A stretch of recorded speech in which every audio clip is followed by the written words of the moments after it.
નમસ્કાર વિદ્યાર્થી મિત્રો, સારથી સપોર્ટ યુટ્યુબ ચેનલમાં આપ તમામ મિત્રોનું હાર્દિક સ્વાગત છે। તો વિદ્યાર્થી મિત્રો, આજના વિડીયોની અંદર આપણે ધોરણ 12 મનોવિજ્ઞાન વિષયના વિભાગ ડીના જે આઈએમપી પ્રશ્નો છે એની વાત કરવાના છે। તો વિદ્યાર્થી મિત્રો, વિભાગ ડી છે તો ટોટલ તમને 30 ગુણનો પૂછાય છે। તો 1, 2, 3, 4, 5, 6, 7, 8, 9 અને 10 એટલે કે બધાય પાઠમાંથી પ્રશ્ન આવે છે, જેમાં 3, 4, 5, 7 અને 8 આ 5 ચેપ્ટર એવા છે કે જેમાંથી તમને 2 પ્રશ્ન જોવા મળવાના છે। 3, 4, 5, 7 અને 8 આ 5 પ્રકરણ એવા છે કે જેમાંથી તમને 2 પ્રશ્ન જોવા મળશે। એની અંદર આપણે જોઈએ પહેલો પાઠ છે, જેની અંદર 5 ટોટલ આઈએમપી પ્રશ્ન આપેલા છે, જેમાં પહેલો પ્રશ્ન ધ્યાનના વસ્તુલક્ષી નિર્ધારકો સમજાવો। બીજો પ્રશ્ન પ્રત્યક્ષીકૃત સંગઠનના કોઈ પણ 2 નિયમો સમજાવો।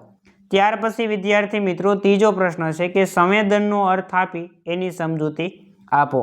ત્યાર પછી ધ્યાનના વસ્તુલક્ષી નિર્ધારકો સમજાવો અને છેલ્લો પ્રશ્ન આ પાઠનો પ્રત્યક્ષીકરણની પ્રક્રિયા સમજાવો। આ 5 પ્રશ્ન વિદ્યાર્થી મિત્રો આપ્યા છે, એમાંથી દર વર્ષે જો કોઈ રિપીટ થતા હોય તો 2 પ્રશ્ન એવા છે, ત્રીજો પ્રશ્ન અને 5મો પ્રશ્ન ધ્યાનના વસ્તુલક્ષી નિર્ધારકો સમજાવો અને પ્રત્યક્ષીકરણની પ્રક્રિયા સમજાવો। આ 2 પ્રશ્ન એવા છે કે જે દર વર્ષે જોવા મળે છે। પ્રશ્ન તો તમારે બધાય કરવાના છે, પણ આ તો તમને કહું છું કે આ 2 પ્રશ્ન એવા છે કે જે દર વર્ષે પૂછાય છે। ત્યાર પછી પાઠ નંબર 2, જેમાંથી પહેલો પ્રશ્ન થોર્નડાઈકનો પ્રયોગ સમજાવો। બીજો પ્રશ્ન શિક્ષણમાં મુખ્યત્વે કઈ 3 બાબતો અનિવાર્ય છે વિગતે સમજાવો। ત્રીજો પ્રશ્ન કોહલરે ચિમ્પાન્જી ઉપર કરેલા ખોખાવાળો પ્રયોગ છે સમજાવો। ત્યાર પછી પ્રબલનના પ્રકારો ઉદાહરણ સહિત સમજાવો। 5મો પ્રશ્ન કોહલરનો ચિમ્પાન્જી પરનો એક લાકડીવાળો જે પ્રયોગ છે એ સમજાવો। અને છેલ્લો પ્રશ્ન અનુકરણાત્મક શિક્ષણ ઉદાહરણ આપી સમજાવો। આની અંદર ચોથો પ્રશ્ન અને છઠ્ઠો પ્રશ્ન આ પ્રશ્ન છે વિભાગ ડીમાં વારંવાર રિપીટ થાય છે। બાકી આ જે કોહલરના પ્રયોગો છે એ તો રિપીટ થાય છે વિભાગ એની અંદર, પણ વિભાગ ડીની અંદર આ 2 પ્રશ્ન વધારે રિપીટ થાય છે। પ્રબલનના પ્રકારો ઉદાહરણ સહિત સમજાવો અને અનુકરણાત્મક શિક્ષણ ઉદાહરણ આપી સમજાવો। ત્યાર પછી વિદ્યાર્થી મિત્રો આપણે આગળ વધીએ તો પાઠ નંબર 3, જેમાંથી પહેલો આઈએમપી પ્રશ્ન સ્ટર્નબર્ગના ત્રિપુટીના સિદ્ધાંતમાં બુદ્ધિના 3 પાસા દર્શાવી કોઈ પણ એક પાસાની સમજૂતી આપો। બીજો પ્રશ્ન પ્રતિભા સંપન્નતાના લક્ષણો વર્ણવો। ત્યાર પછી પ્રતિભા સંપન્નને ઓળખવાની પ્રક્રિયા સમજાવો। ત્યાર પછી મનોદુર્બળતાના કોઈ પણ 2 પ્રકાર સમજાવો।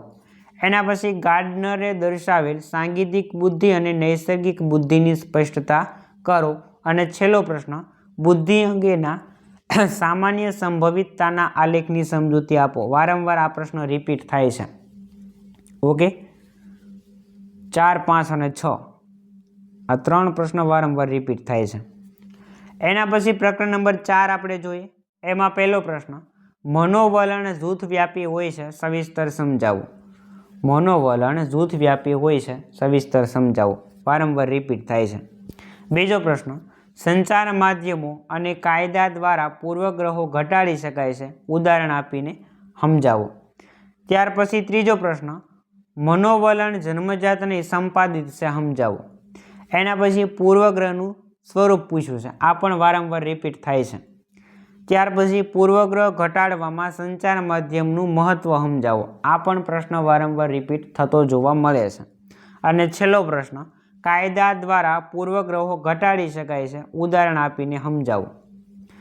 એના પછી વિદ્યાર્થી મિત્રો પ્રકરણ નંબર 5 લેજારસે આપેલ મૂલ્યાંકનના તબક્કા સમજાવો। પ્રકરણ નંબર 5માં પહેલો પ્રશ્ન વારંવાર રિપીટ થાય છે, આ પણ મનોભારના ઉદ્ગમ સ્થાનો સમજાવો। ત્રીજો પ્રશ્ન મનોભારના ઉદ્ગમ સ્થાન તરીકે કોઈ પણ એકની સમજૂતી આપો। ત્યાર પછી સંઘર્ષના પ્રકારો ઉદાહરણ સાથે સમજાવો। એના પછી મનોભારના ઉદ્ગમ સ્થાન તરીકે રોજિંદી મુશ્કેલી સમજાવો, આ પણ વારંવાર પૂછાય છે। મનોશારીરિક રોગ તરીકે ડાયાબિટીસ સમજાવો, આ પ્રશ્ન પણ 2 થી 3 વાર પૂછાઈ ગયો છે। સકારાત્મક અભિગમ સમજાવો। 7 જેટલા પ્રશ્ન ટોટલ આપણે 5મા ચેપ્ટરમાંથી આપેલા છે। હવે આપણે વિદ્યાર્થી મિત્રો પ્રકરણ નંબર 6 જોઈએ. બ્લુપ્રિન્ટ મુજબ પ્રકરણ નંબર 6 છે એ પૂછાતું નથી, પણ પાછળના તમે ક્વેશ્ચન પેપર જોશો ને તો વારંવાર છઠ્ઠા પાઠમાંથી જ પ્રશ્ન આવેલા હશે, અને આ 3 જ પ્રશ્નો હશે. ચેતન મન અને અચેતન મનની સમજૂતી આપો, સાધારણ અને અસાધારણ શબ્દની સમજૂતી આપો, અને ADHDની વિકૃતિ ધરાવનાર બાળકોમાં જોવા મળતા લક્ષણો છે એ જણાવો. આ 3 પ્રશ્નો છે એ તમારે ખાસ પાઠ 6 માંથી તૈયાર કરવાના છે. પાછલા વર્ષના પેપર જોશો ને તો તમને આ પ્રશ્નો છે વારંવાર રિપીટ થતા જોવા મળશે. પ્રકરણ નંબર 7 એની અંદર પહેલો પ્રશ્ન, સ્વપ્ન વિશ્લેષણની પદ્ધતિ સમજાવો. બીજો પ્રશ્ન, બોધાત્મક ઉચ્ચાર પદ્ધતિ સમજાવો. બોધાત્મક ઉપચાર પદ્ધતિ છે, ટાઈપિંગ મિસ્ટેક છે. ત્રીજો પ્રશ્ન, મનોપચાર અને સલાહ વચ્ચેના 3 તફાવત લખો. મોસ્ટ ઇમ્પોર્ટન્ટ પ્રશ્ન. મનોપચારની પ્રક્રિયા તબક્કાઓ સમજાવો. મનોપચારની પ્રક્રિયાના તબક્કા સમજાવો.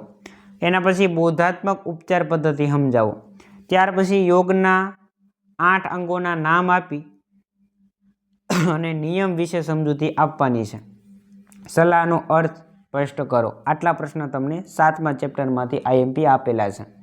ત્યાર પછી આપણે આગળ વધીએ તો પાઠ 8 છે, જેમાં પહેલો પ્રશ્ન, પુનઃ ઉપયોગ અને ઉર્જા સંરક્ષણની સમજૂતી આપો. બીજો પ્રશ્ન, બ્રોનફેન્બ્રેનરનો પર્યાવરણ અંગેનો અભિગમ ટૂંકમાં સમજાવો. બીજો પ્રશ્ન અને પહેલો પ્રશ્ન બંને રિપીટ થયેલા છે.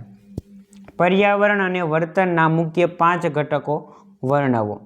આ પ્રશ્ન પણ રિપીટ થયેલો છે. કટ લેવિનનું પર્યાવરણ અંગેનું પ્રતિમાન સમજાવવાનું છે. આ પ્રશ્ન પણ વારંવાર રિપીટ થયેલો છે. ત્યાર પછી પર્યાવરણ બચાવવાના ઉપાય તરીકે સ્વૈચ્છિક સાદગીનો પરિચય આપો. 2 વખત પૂછાયેલો છે. ત્યાર પછી વિદ્યાર્થી મિત્રો પાઠ નંબર 9 પહેલો પ્રશ્ન, વ્યવસ્થાપકોના મૂળભૂત કાર્ય દર્શાવી કોઈ પણ 2ની સમજૂતી આપો. ત્યાર પછી વ્યવસ્થાપકની ભૂમિકાઓની સમજૂતી આપો. આ બંને પ્રશ્ન રિપીટ થયેલા છે. લેખિક કસોટીની સમજૂતી આપો. ચોથો પ્રશ્ન, વ્યવસ્થાપન ભૂમિકાઓની સમજૂતી આપો.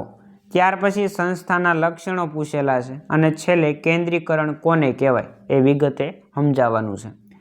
ત્યાર પછી વિદ્યાર્થી મિત્રો પાઠ નંબર 10 છેલ્લે આપેલો છે, વિધાયક મનોવિજ્ઞાનના ધ્યેયો વર્ણવો. મોસ્ટ ઇમ્પોર્ટન્ટ પ્રશ્ન છે. લગ્ન અને સુખ વિશે ટૂંકમાં સમજાવો. આ પણ રિપીટ થયેલો પ્રશ્ન. પશ્ચિમી સંસ્કૃતિ અને સુખાકારીની સમજૂતી આપો. ચોથો પ્રશ્ન, જીવન સંતોષ માપન તુલનાના 5 વિધાનોનું વર્ણન કરો. 5 નંબરનો પ્રશ્ન, વિધાયક મનોદશા અને વર્તનની સમજૂતી આપો. આ પ્રશ્ન પણ 2 થી 3 વાર પૂછાઈ ગયો છે. એના પછી લગ્નના ફાયદા વર્ણવો. 7 નંબરનો પ્રશ્ન, સુખ અને સુખાકારી અંગેના કારણો વર્ણવો. અને છેલ્લો પ્રશ્ન, વ્યક્તિલક્ષી સુખ વિશે ટૂંકમાં વર્ણવો. આ પ્રશ્ન પણ વારંવાર રિપીટ થયેલો છે. તો વિદ્યાર્થી મિત્રો આ હતા વિભાગ ડીના ધોરણ 12 મનોવિજ્ઞાન વિષયના IMP પ્રશ્નો. આશા રાખીશ કે તમને આજનો આ વિડીયો પસંદ આવ્યો હશે. જો આજનો આ વિડીયો પસંદ આવ્યો હોય તો લાઈક કરી દેજો, શેર કરી દેજો, અને ચેનલ ઉપર તમે પહેલી વાર આવ્યા હો તો સબસ્ક્રાઈબ કરવાનું ભૂલતા નહીં. મળીએ દોસ્તો આવા જ નવા વિડીયો સાથે. જય હિન્દ, જય ભારત.